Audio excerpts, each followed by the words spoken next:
Deus abençoe vocês. Meu nome é Viviane, faço parte do Ministério Mulheres Restauradas. Quero deixar o Salmo 51, versículo 7 e versículo 10. E quando puderem, leiam o Salmo todo e meditem nele. No versículo 7, purifica-me com isopo e ficarei limpo, e lava-me e ficarei mais alvo que a neve. No versículo 10, cria em mim, ó Deus, um coração puro e renova dentro de mim um espírito inabalável. Esse salmo de Davi, ele quando possui Batseba, que é a mulher de Urias, um dos, guardas, um dos soldados, né, do rei Davi. E ele possui, né, ele consegue ter Batseba para ele, mas ele se arrepende muito, porque as consequências vêm, né? Ele casou com ela, teve filhos com ela, mas a consequência veio, porque não temos como não fugir quando a gente faz algo que desagrada a Deus, né? Ele colocou seu único filho no mundo para nos perdoar dos nossos pecados. Então, quando a gente dobra o nosso joelho, quando a gente coloca diante dele o que a gente fez de errado e que a gente se arrepende, ele apaga, né? A gente sabe que a gente não vai fazer mais, nunca mais, a gente se arrependeu. Mas muitas das vezes, no arrependimento, passam-se anos e nós ficamos com aquela amargura, com aquela confusão, com aquela culpa, com aquele momento de tristeza de ter feito algo tão desagradável para Deus e para nós mesmos. Porque quando a gente carrega uma situação que foi totalmente desagradável para Deus e para nós, aquilo fica na nossa memória. Mas Deus já nos perdoou.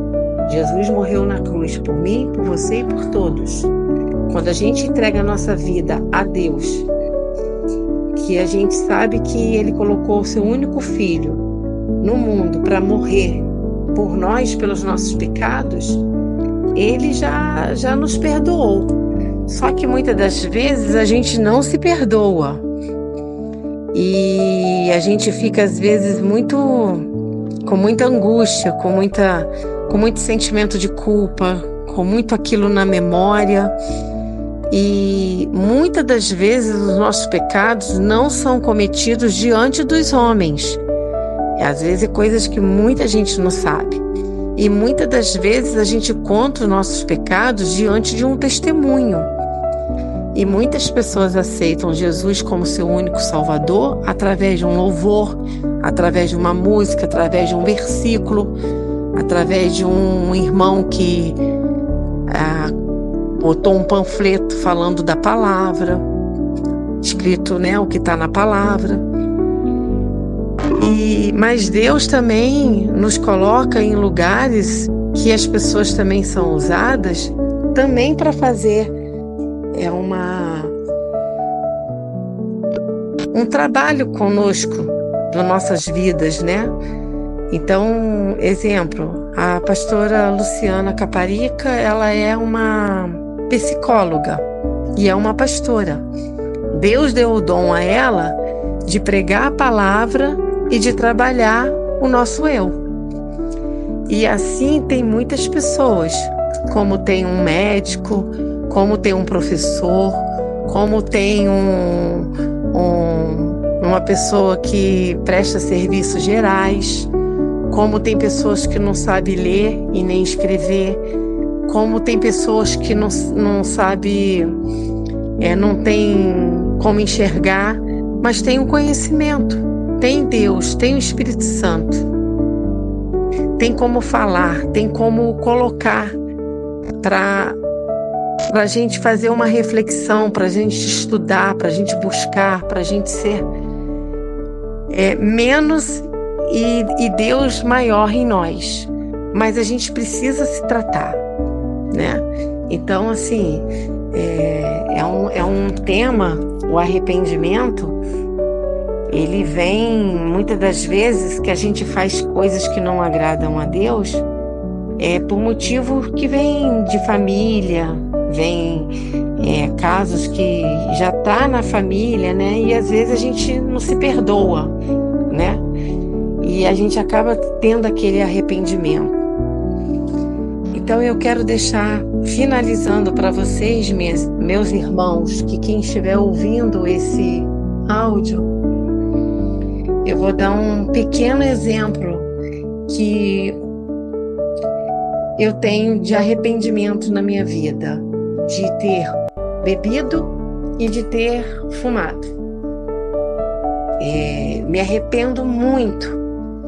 E muitas das vezes eu comecei a perceber que eu falava assim, meu Deus, fulano é assim porque meu pai bebeu, fulano é assim porque meu tio bebeu, fulano é assim porque meu avô bebeu, e eu também falei que não ia beber e bebi, entendeu? E a gente vai colocando coisas na nossa cabeça. Só que desde o momento que eu entreguei a minha vida para Jesus e confessei os meus pecados, coloquei diante do altar dele e falei, Senhor, me perdoa, porque eu não quero mais fazer isso. Ele nos perdoa. E a gente tem que saber aceitar as consequências. Ele nos guarda, ele transforma maldição em bênção. Ele é o Todo-Poderoso, toda honra e toda glória para Ele. Mas nós temos que ter consciência que lá no fundo, se nós continuamos fazendo o que não agrada a Deus, é porque a gente não se arrependeu totalmente. Então, quando eu coloquei na minha cabeça que eu nunca mais eu colocaria álcool na minha vida, na minha boca, eu nunca mais eu coloquei. Eu entreguei a Jesus, eu pedi perdão e eu nunca mais coloquei álcool na minha boca. E quando eu estava numa fase difícil, não tinha nem entendimento assim como eu tenho hoje com a vida, com Jesus, eu voltei a fumar escondido. Esse escondido, não era fumar direto, mas eu voltei a fumar escondido. Eu estava escondendo de quem? De quem? Do meu marido, da minha filha, da minha família? Só que com o passar do tempo, Deus vai tocando na gente, e eu tinha voltado, querendo ou não, se eu voltei a fumar só de vez em quando, mas eu tinha voltado. E eu me arrependi, dobrei o meu joelho e falei, Senhor, eu não me arrependi totalmente de ter largado o cigarro. Eu larguei a bebida, mas eu não consegui largar o cigarro. Me perdoa, Pai, me perdoa. E com isso fui pedindo sabedoria, nunca mais eu coloquei de volta esse cigarro na minha boca. Então, é um testemunho, mas esse testemunho é o testemunho de quando a gente se arrepende totalmente do que a gente faz de errado e a gente nunca mais quer fazer aquele erro. Eu estou dando exemplo do cigarro e da bebida, mas muitas pessoas têm muito mais coisas para falar com Deus. Não é diante do homem, é diante de Deus, é diante de Jesus. Então fica aí uma reflexão para todos nós, que a gente tem que se arrepender e saber aceitar as consequências. Que Deus honra.